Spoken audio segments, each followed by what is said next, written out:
¿Por qué Sánchez está gobernando a golpe de decreto? Hay poca gente que lo entienda. No entiende cómo puede ser que un decreto que se apruebe de repente en 30 días deja de tener validez porque no lo ha aprobado Junts, o no lo ha aprobado el PP, o no lo ha aprobado Vox.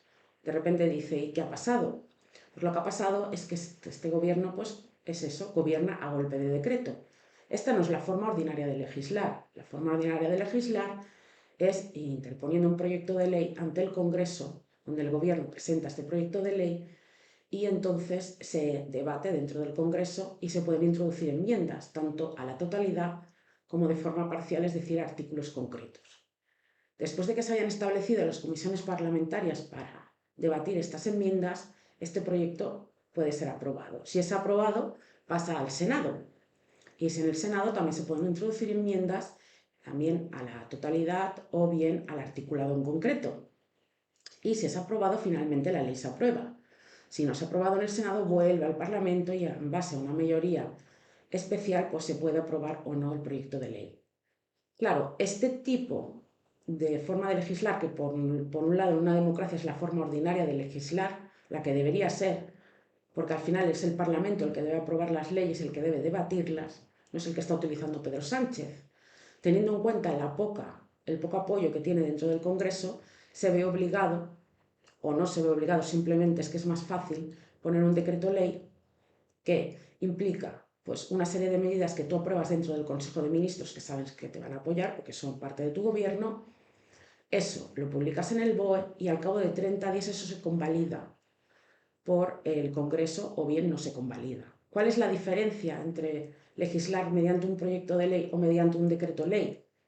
Pues en el proyecto de ley, evidentemente, pues tú puedes introducir enmiendas, como he dicho antes, o hay un debate parlamentario y hay un debate en el Senado. El decreto de ley tú lo apruebas en el Congreso de Ministros y entonces al cabo de 30 días lo presentas al Congreso y el Congreso tiene la obligación, después de hacer un pequeño debate, porque no da tiempo de debatir sobre todas las cuestiones que están metidas dentro del decreto ley, pues tiene la opción de convalidar o no el decreto, pero no puede introducir enmiendas, ni puede modificar parte del articulado. Y esto es lo que ha pasado con Junts, que Junts no ha podido introducir enmiendas a toda la totalidad de ese decreto ómnibus y por lo tanto tuvo que votar en contra, o ha querido votar en contra, porque había medidas que no le gustaban. Y esa es otra trampa del decreto ley. Normalmente en un proyecto de ley tú introduces una ley que más o menos versa sobre el mismo tema, pero en el caso del decreto ley pues te meten un montón de temas que son totalmente distintos entre sí, no tienen ninguna homogeneidad entre sí. El decreto ómnibus anterior, que no se aprobó, porque ahora sí que se ha aprobado uno, introducía más de 101 medidas, que todas eran diferentes. Había la subida de las pensiones, las ayudas de la DANA, los decretos de ocupación, la prohibición de prorrogar la suspensión de los decretos de desahucio, junto pues, con medidas como, por ejemplo, la reducción del IVA que se aumentaba, etcétera, etcétera. Por lo tanto, eso también es una trampa que hace el gobierno. Muchas veces te mete varios temas y a veces, como los parlamentarios no se leen los decretos en su totalidad, porque hay tanta cantidad de temas que, bueno, ya sabemos, pasan de leerlo o les dicen que voten esto porque se lo ha dicho el partido, pues entonces lo votan sin leerse efectivamente lo que están votando. Entonces, ¿qué sucede? Esta forma es una forma de anular la función legislativa del Parlamento o del Congreso. También es una forma de anular el Senado. El Senado de por sí en España no es que tenga una gran función, porque no es una verdadera Cámara de Representantes de las comunidades autónomas, pero sí tenía esa función de pues, introducir enmiendas o aprobar o no aprobar una ley. Ahora, evidentemente, ni el Parlamento ni el Senado tienen esa función, puesto que los proyectos de ley no se presentan, sino que directamente se presentan decretos. Además, este decreto, para aprobarse, cualquier tipo de decreto ley, necesita que se justifique en su exposición de motivos que atiende a una extraordinaria y urgente necesidad. Muchas veces en estos decretos no se puede justificar esa extraordinaria o urgente necesidad. Ellos exponen que sí, pero realmente no es una necesidad, digamos, de verdad palpable. Lo que pasa es que, ¿qué ha pasado? Que las diversas sentencias del Tribunal Constitucional han avalado esta forma de legislar y han puesto, digamos, una doctrina blanda, han establecido una doctrina blanda, de forma que el Tribunal Constitucional dice que para utilizar el decreto ley, a quien le corresponde determinar si hay una urgente o extraordinaria necesidad es al Gobierno, cuando yo creo que debería ser el Tribunal Constitucional el que determinara si realmente dicha extraordinaria o urgente necesidad se está contemplando en ese decreto y por lo tanto revocarlo. Pero es que además creamos una inseguridad jurídica, porque estamos hablando de que se aprueba el decreto, se publica en el BOE y hasta que pasen 30 días y se convalide o no por el Congreso, eso va generando efectos jurídicos, como ha pasado ahora, por ejemplo. Ahora el decreto está aprobado, en mi caso, por ejemplo, en mi trabajo, seguían suspendidos los desahucios, de repente ese decreto no se aprueba porque no se convalida en su totalidad en el Congreso, deja de tener efectos, los abogados vuelven a pedir otra vez que se prorrogue, o sea, que se señale el nuevo lanzamiento para poder echar a los inquiocupas o a los ocupas, y resulta que en una semana te lo vuelven a colocar, como es el caso que ha pasado con el decreto de ómnibus que han aprobado hoy. Por lo tanto, se crea una inseguridad jurídica que al final pues, produce unos efectos, luego no, luego sí.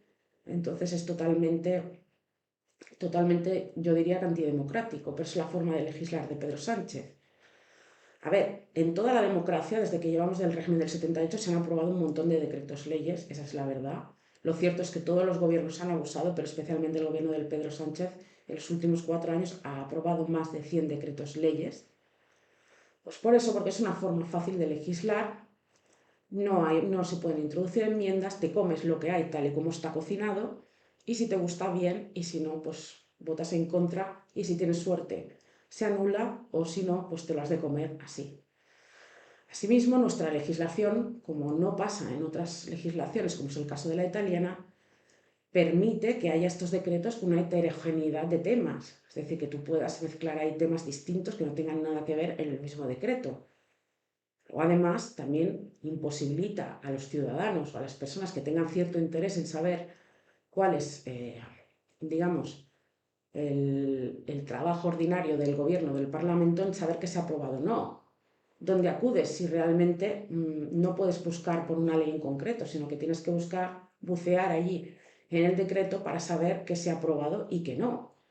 Porque, como decía antes, este decreto que no se aprobó también incluía medidas pues, de la DANA, incluía medidas pues, para la subida de las pensiones, el transporte, pero también subidas de IVA, etcétera, etcétera, una forma heterogénea que no tiene nada que ver y ahí vas más perdido, vamos, que un elefante, bueno, que un elefante en una cacharrería, ¿vale? Más o menos por decirlo de alguna forma. El hecho es que se está abusando de este tipo de forma de gobernar, lo vamos a ver mucho porque, como he dicho, el gobierno no tiene ningún tipo de apoyo, ¿vale? Dentro del Congreso, su apoyo es muy justito, por lo tanto tiene que acudir a este tipo de forma de legislar que por otro lado para ellos es más cómoda y es más rápida. Y como el Tribunal Constitucional pues da el visto bueno, pues lo vamos haciendo y aquí no pasa nada. ¿Vale? Pero la forma de legislar, como he dicho, no es esta, es mediante los proyectos de ley o proposiciones de ley.